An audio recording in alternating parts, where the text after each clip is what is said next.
Hashem Chevra, the Kavod Shabbos Kodesh. I hope this recording works because I'm splitting the screen right now on Zoom. So you may see me weirdly.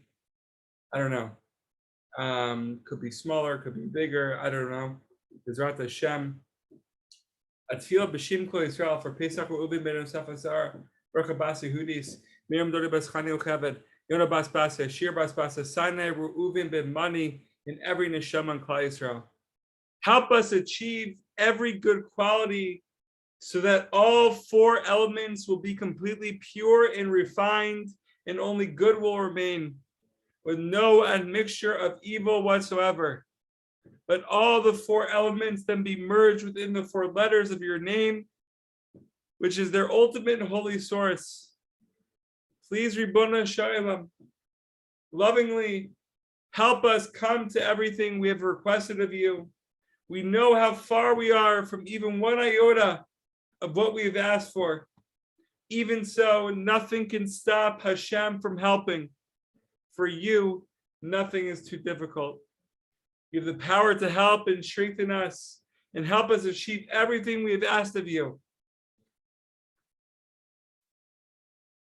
Do it for the sake of your name and for the sake of the true tzaddikim who have the merit to come to all these levels and more.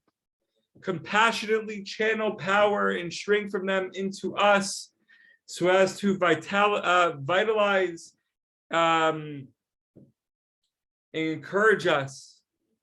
Grant that we may achieve these levels through the power of the true tzaddik. Help us defeat all who hate us and are opposed to the truth. Break and crush all the channels through which the wicked draw their power, namely the evil traits that have got the better of them.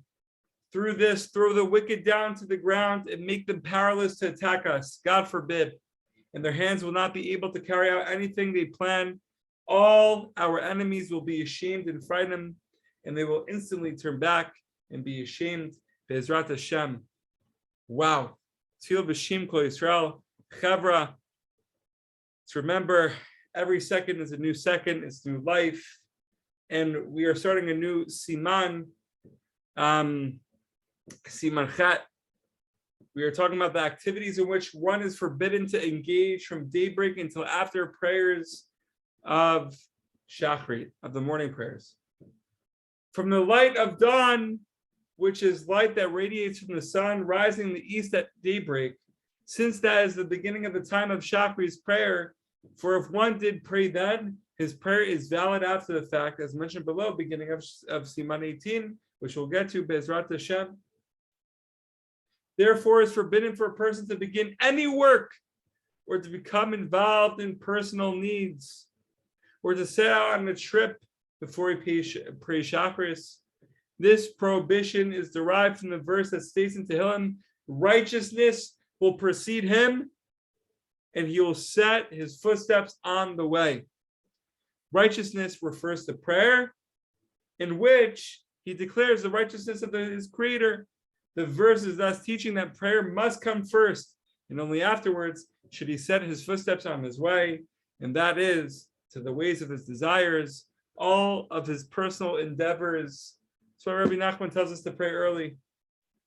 Pray early. We'll make less room of this.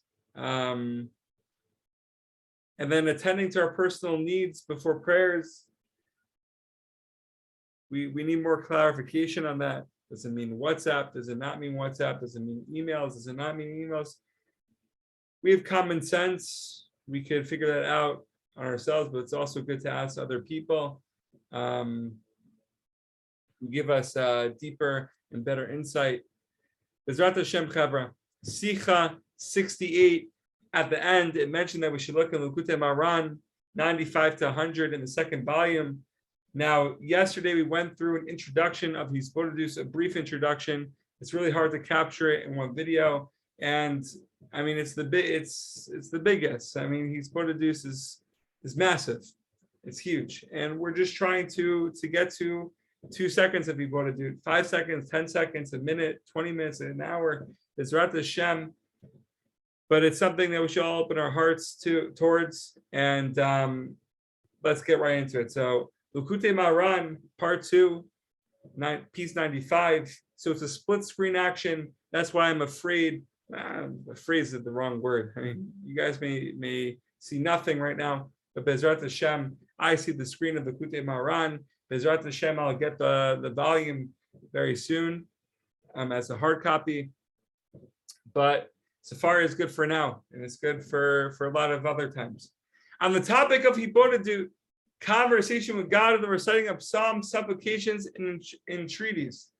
It is best when one merits reciting them with genuine wholeheartedness until one merits crying to God like a son who cries to his father.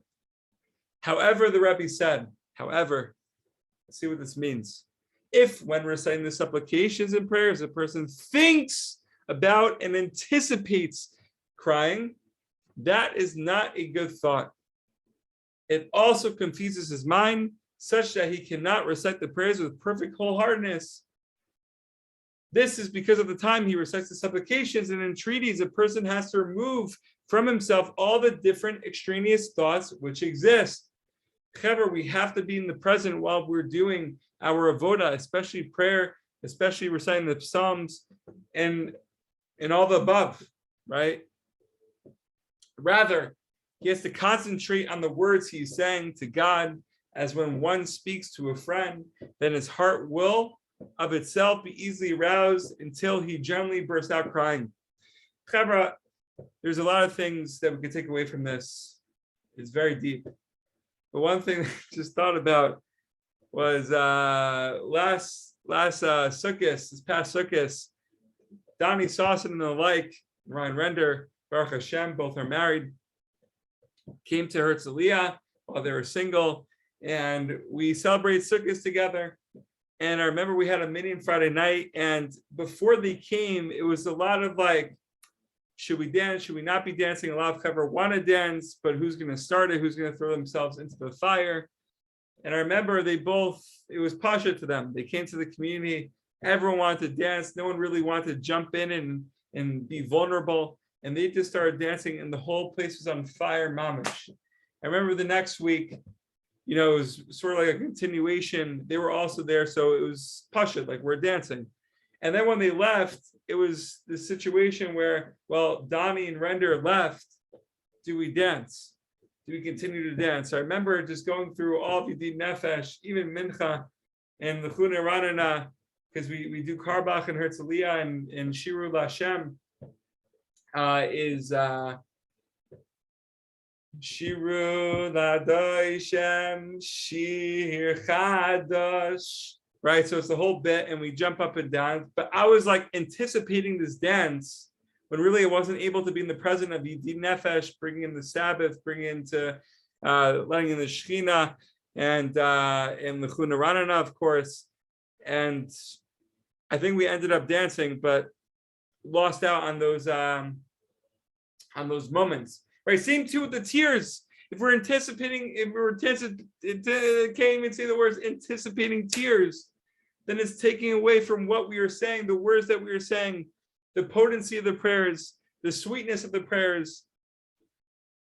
Oh, I lost my place. I'm used to looking at a sefer. Oh, gewalt.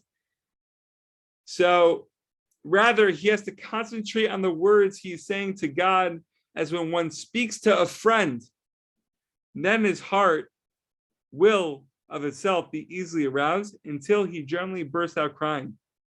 Right? I forget the quote, but Rav Nassan or Rav Nachman put his arm around Rav Nassan and said something along the lines of, you should pour your heart out to God like you pour your heart out to your friend.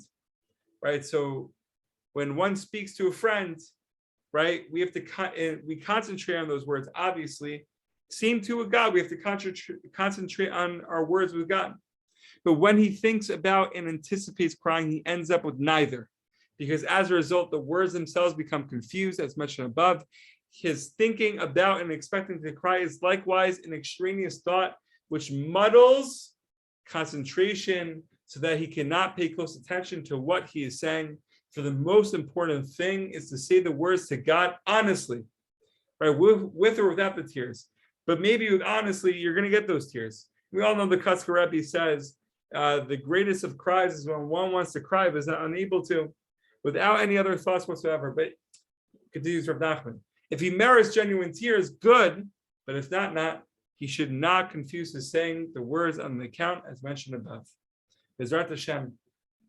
However, since it's a chavruta between Hashem and I, and those watching on YouTube afterwards, if not, I saw something Gavaldic from Living in the Presence by our Rebbe, Benji Epstein, and he says on page 219, where he talks about the sanctity of being, he talks about Shabbos Kodesh, but in the introduction to what he's about to say, it's quite Gavaldic, and it definitely connects, I think, to Lekutei Maharan. I saw it earlier today, and I thought it connected at the time. Maybe it doesn't connect now, or maybe it does. Gavald, but let's read it. I mean, we have time, so let's do it. Rav Dr. Benji says, when I describe the act of letting go to my clients, I have them clench their fist tightly for a few seconds, concentrate on that sensation, and then contrast the feeling with sensations experienced upon releasing their tight grip. I then ask them to relate to me what that experience was like.